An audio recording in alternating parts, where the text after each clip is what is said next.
imbéciles ne changent pas. Tout change, tout évolue.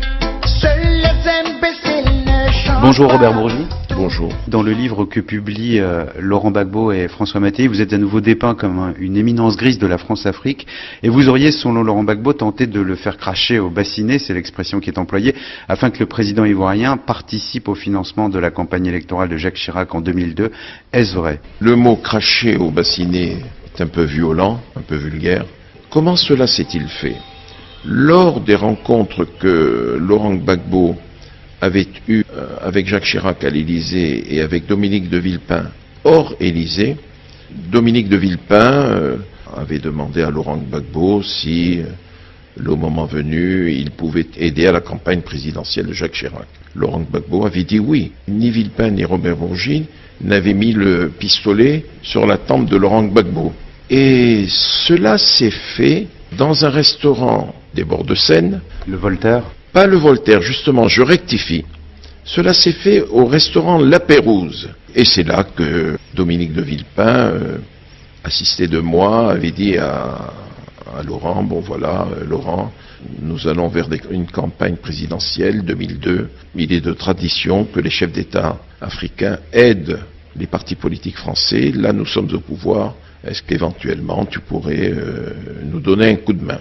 Et Laurent Gbagbo de lui répondre spontanément, il n'y a pas de problème, le moment venu, tu me le fais savoir et j'enverrai un émissaire. Et lors d'un deuxième voyage officiel de Laurent Gbagbo à Paris, une réunion s'est tenue, il y avait là son ministre des Finances, il y avait là son directeur de cabinet Anoma, il y avait là l'ambassadeur Eugène Alou, son directeur de protocole et chef de cabinet.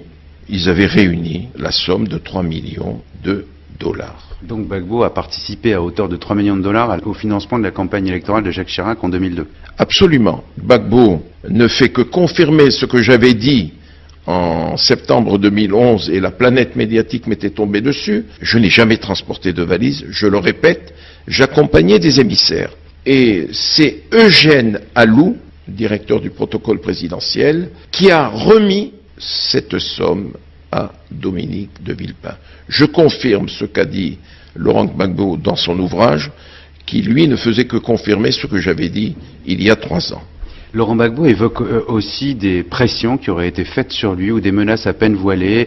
Est-ce que c'est exact? Je dément de la manière la plus catégorique qui soit, il n'y a jamais eu de pression sur Laurent Gbagbo.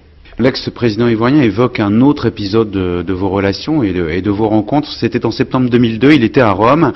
Pendant ce temps-là, à Abidjan, il y avait cette insurrection des militaires, la rébellion qui a tenté de renverser le régime. Vous étiez à Rome ce jour-là et Laurent Gbagbo dit ce n'est pas un hasard, Robert Bourgi était dans mon hôtel, dans le même hôtel que moi. Est-ce que vous confirmez cette rencontre et que faisiez-vous dans le même hôtel que Laurent Gbagbo à Rome? Je me considère toujours comme l'ami de Laurent Gbagbo. Ce que j'ai lu m'a profondément peiné. J'étais à l'hôtel Excelsior à Rome à l'invitation de Laurent Gbagbo. Et ce qu'il dit est totalement faux. Laurent Gbagbo affirme que vous lui avez conseillé avant de rentrer à Abidjan d'aller voir Jacques Chirac. Est-il exact que vous avez donné ce conseil et dans quel but? C'est totalement faux. Lorsque nous avons appris qu'il y avait eu une insurrection en Côte d'Ivoire, nous avons été réveillés et nous nous sommes précipités dans la suite de Laurent Gbagbo. Et j'ai discuté avec lui, il me dit, tu te rends compte, Bob, comme il m'appelle, ce qui arrive. Je lui dis, écoute, je vais prendre la tâche de Villepin. J'ai appelé Villepin, je lui dis, que doit faire Laurent? Et ils se sont parlé, et Laurent s'est rendu à Abidjan. Je n'ai jamais dit à Laurent Gbagbo d'aller à Paris voir Jacques Chirac ou Villepin, puisqu'il avait parlé à Villepin. Laurent Gbagbo laisse quand même entendre qu'à l'époque, la position de la France était assez floue, assez incertaine. Il laisse même entendre que d'une certaine façon, Jacques Chirac aurait été content de se débarrasser de lui à la faveur de ce coup d'État. Est-ce que vous pensez que ça aurait pu être le cas? Pas du tout. Vous savez, ce sont des élucubrations. Est-ce que c'est la détention? Est-ce que... je ne sais pas. Donc vous estimez que Jacques Chirac a toujours été franc, honnête avec le président Gbagbo? Absolument, absolument, je puis vous l'assurer. Il n'a jamais eu un quelconque, je ne sais pas... Aucun rôle dans l'insurrection militaire d'Abidjan? Pas du tout. Je puis vous assurer qu'il n'a rien fait qui puisse confirmer cela. La seule chose, le seul reproche que je puisse faire à Jacques Chirac et à Villepin, c'est Marcoussis.